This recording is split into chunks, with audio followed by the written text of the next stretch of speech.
Olá, profs. Nosso trabalho foi de acordo com a sugestão do tema 6, os limites de educação escolar no ensino médio voltado para a racionalidade técnica e os fins economicistas, tendo assim como recursos bibliográficos o artigo de Saviani, O Pensamento Pedagógico Brasileiro, da aspiração à ciência sob suspeição, e o capítulo 3 da tese do professor Alexandre, onde nos apresenta a insuficiência da funcionalidade da educação escolar guiada pela utopia do trabalho. Então, a breve introdução nos faz refletir sobre a tese do professor Alexandre, onde nos apresenta a insuficiência da funcionalidade da educação escolar guiada pela utopia do trabalho, o que nos remete ao tema do trabalho, onde racionalidade técnica nos mostra a forma de pensar como os sujeitos agem de modo de gerir os recursos nos meios de produção e consumo presentes no capitalismo, ampliando sua eficiência com o menor gasto possível, enquanto os fins economicistas nos remetem ao reducionismo econômico, que nada mais é que a redução de todos os fatos sociais e dimensões econômicas, onde eu, juntamente com as colegas Carolina, Érica, Kellen e Keila, iremos apresentar um pouco das referências alinhadas com o tema escolhido. Contigo, Kellen. Olá, meu nome é Kellen e eu vou falar sobre o pensamento pedagógico brasileiro em busca da cientificidade. Foi no final da Primeira República que surgiram os primeiros profissionais de educação, dando início à afeição de pensamento pedagógico em sentido próprio, pois até então só se falava em pensamento pedagógico em sentido geral. O marco inicial desse processo foi em 1924, com a fundação da Associação Brasileira de Educação, onde começaram a organizar anualmente, em 1927, as Conferências Nacional de Educação. E foi na quarta conferência que resultou o Manifesto dos Pioneiros da Educação Nova, onde educadores propuseram princípios de bases para a reforma da educação, na qual católicos e críticos da pedagogia tradicional conviveram juntos até 1933. Em 1933, os católicos se desligaram da Associação Brasileira de Educação e fundaram a Confederação Católica da Educação. Nessa fase, os renovadores buscaram alinhar o pensamento pedagógico a bases científicas e, através do pensamento racional e científico, buscavam orientações para a reconstrução da sociedade através da reconstrução educacional. Com esse pensamento, que Lourenço Filho, Anísio Teixeira e Fernando de Azevedo foram os protagonistas da educação pública brasileira, com sua atuação em reformas educacionais implantadas e criando, assim, vários órgãos e institutos na época. Até 1940, a sustentação científica da educação era embasada na psicologia. Na década de 1950, foi em direção à sociologia. Ao longo de 1960, a preocupação com a questão de financiamento do ensino e a relação entre educação e trabalho, o pensamento pedagógico buscou outras áreas de estudo, como a economia da educação.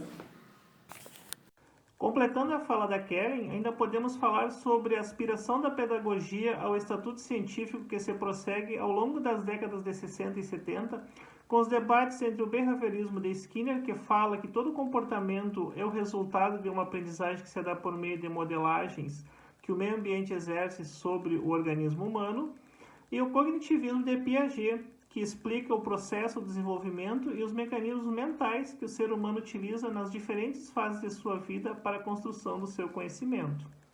Olá, eu sou a Erika Nogueira Miller e hoje eu vou falar sobre a inflexão do pensamento pedagógico brasileiro, sobre a ciência sob suspensão. Então, o clima cultural pós-moderno, ele vai coincidir com a revolução da informática. E o moderno, ele está ligado então com a revolução centrada, lá do tempo das máquinas e da obtenção dos bens materiais. E já o pós-moderno, ele vai se concentrar no mundo da comunicação, da informática, dos eletrônicos. E o que vai diferenciar os dois é que no moderno a preocupação então era pôr em prática e construir já os objetos, e depois se verificava como eles iriam se adaptar no mundo. Já o pós-moderno, ele simulava os objetos antes no computador para depois irem para a produção. Então, ele também foi marcado então pela uma época da desconfiança e da dúvida da ciência. Então, esses princípios explicativos do pensamento pedagógico, então, eles foram explicados em 3 categorias. Então, eu vou falar sobre a primeira, que é o neoprodutivismo, que ele procurava, então, entender o papel do Estado dentro das escolas a fim de preparar esse aluno para o mercado de trabalho. Então, nesse momento, a educação ela passava a ser vista como um investimento para o aluno, em meio a uma sociedade, então, ampliando o conhecimento para as condições de emprego. E, então, ao mesmo tempo, a educação ela não vai garantir emprego para esse aluno, mas eles incentivam o aluno a nos estimular e procurar mais curso, mais conhecimento, né? Mais uma área técnica, e onde então terá como base a educação e ensinar também a transmitir os conhecimentos para desenvolver o pensamento empresarial desses alunos, que como o desenvolvimento capitalista ele não vai permitir emprego para todos, ele irá garantir então que todos tenham um bom futuro, se não de uma forma de emprego de carteira assinada, sim de uma forma que o aluno crie seu próprio empreendimento. Era isso. Obrigada. Olá, eu sou a Carolina e vou falar sobre o neoescolanovismo. Ele surgiu devido à necessidade de ampliar a empregabilidade. Ele traz o lema aprender a aprender. Aprender a estudar, aprender a buscar conhecimentos, a lidar com situações novas por si mesmo. Adaptar-se. Fonseca cita que devem-se cada vez mais investir no desenvolvimento do seu potencial de adaptabilidade e de empregabilidade. Esse período foi propagado na década de 90, então, e foi implantado em diversos espaços, desde escolas, passando por empresas, organizações, entidades religiosas, academias e também clubes esportivos, dentre outros. Olá, meu nome é Keila e, seguindo a discussão do artigo O Pensamento Pedagógico Brasileiro, da Aspiração à Ciência sob a Suspeição, de Dermival Saviani, eu vou falar sobre o que é o neoconstrutivismo. O construtivismo traz sua matriz teórica baseada na obra de Jean Piaget, onde nasce a teoria do aprender a aprender. Segundo Hosler, o entendimento de que a fonte do conhecimento não está na percepção, mas na ação, conduz à conclusão de que a inteligência não é um órgão que imprime e que reproduz os dados da sensibilidade, mas sim aquele que constrói os conhecimentos. Estando aí a origem da denominação construtivismo, que acabou tendo grande destaque no campo da pedagogia. Nessa condição, o construtivismo passou a exercer com grande força e sedução sobre os formuladores de políticas educativas, sobre os pedagogos e sobre grande parte dos professores.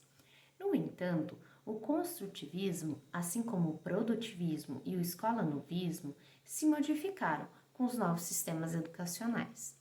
Segundo Facci, o discurso neoconstrutivista se deu com a disseminação da teoria do professor reflexivo, que valoriza os saberes docentes, centrados na pragmática da experiência cotidiana, a chamada pedagogia das competências.